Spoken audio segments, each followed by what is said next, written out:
Having a business case is one thing, but achieving it is another thing. This module is about the business case perils there are that could jeopardize the business case. Let me give you some examples of things that could jeopardize the business case. The longer a project is during, the more uncertainty there is. So here, uncertainty is the biggest enemy of the business case. But every change, even small changes to the scope, can jeopardize the business case. The market circumstances can change, or the supplier's business cases could change. There can be hidden agendas of all the parties that are involved. Or what to think about a new project sponsor with a new vision about the project. And finally, what do you think what would happen when the company will get a new CEO? Often these people have different views about the future of the organization. So there are many things that can jeopardize the business case. Let me give you an example of a project in which the investor is going to build an amusement park. At the start, in the first year, there is a solid business case. In the second year, we have drafted all the contracts, and people actually, the suppliers, the builders actually can start working on the amusement park. In the third year, the building process is really on track. But we read in the newspaper about another amusement park that will be opened, will be built in the vicinity of ours. We still go on. And the attractions are really mind-staggering. In the fifth year, we open the amusement park, but the building of our competitor's amusement park is also going underway. In the sixth year, we come to the conclusion that the profit is really under pressure, and in fact we are losing money because people don't stay 2 days, what we as assumed in the business case, but stay only 1 day in the park, and they are taking their own food. So everything on all the food stands is a little bit disappointing. And what we see the anticipated profit margin going down. Actually, it is really running into the red area. Now here we have an amusement park. We had a business case with many assumptions, but in fact reality disproved the assumptions that we made. What to do about this? Let's make a quick recap. The assumptions were 1 million visitors, but actually there were 500,000 visitors. The assumption was they would spend several days in the park, but in fact people only spend 1 day. And the spends on refreshments really was disappointing. People were taking their own food in the amusement park. As you can see, the assumptions make or break the business case. Therefore, it is important to pay extra attention to the assumptions that are made in the business case. There are many different assumptions one can make. For example, that the financing costs are fixed during the duration of the project. The cost for third parties will not increase. And that the technology will be available on time. That we can acquire the right people on the time that we need them. That competitive relationship remain the same during the project.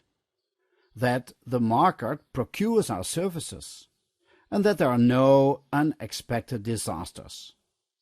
Also, one of the assumptions can be that the political environment remains constant. See how easy we think about these things. We just assume that they are there. But honestly, reality is much more difficult than we assume at the start of the project. I want to make a distinction between assumptions and conditions.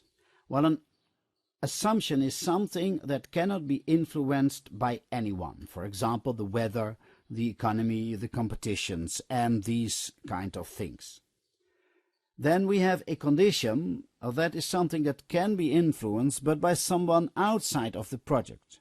So we can try to influence that specific person, but we as project managers are not able to influence that.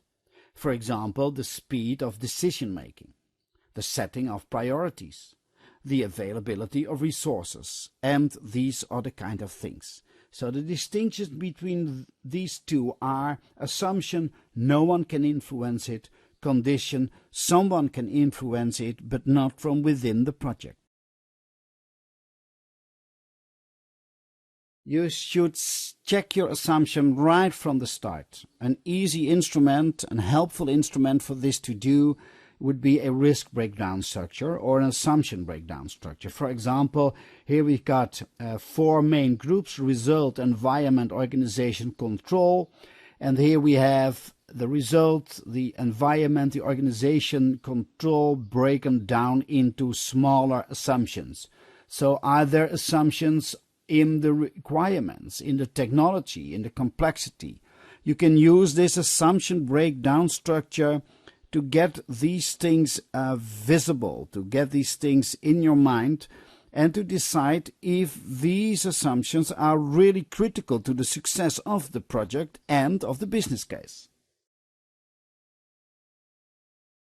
Let me give you a checklist that can be used for checking, analyzing assumptions and conditions. Can the assumption be validated? Is the probability of the assumption clear? Can changes in the assumption controlled?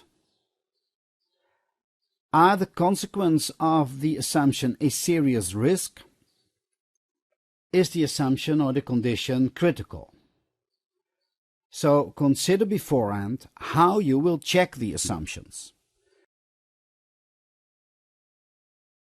I will give you 2 tools, 2 instruments, 2 techniques. First, we have the assumption register. There we write down each important assumption. We give them an identification. We write down whether it's a condition or an assumption, the name, the probability, the impact, and the measures that we are taking. Then about the assumption checks that we will going to perform during the project.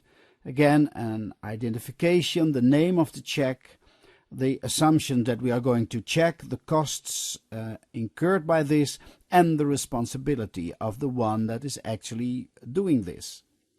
The more uncertainty there is on a project, the more important this becomes. In general, we can say controlling the business case can be achieved by working together with the customer and the most important parties involved. Produce a schedule, develop a schedule for periodical assessment of all the different assumptions and of the business case. Analyze the effects of influences from the environment on the business case.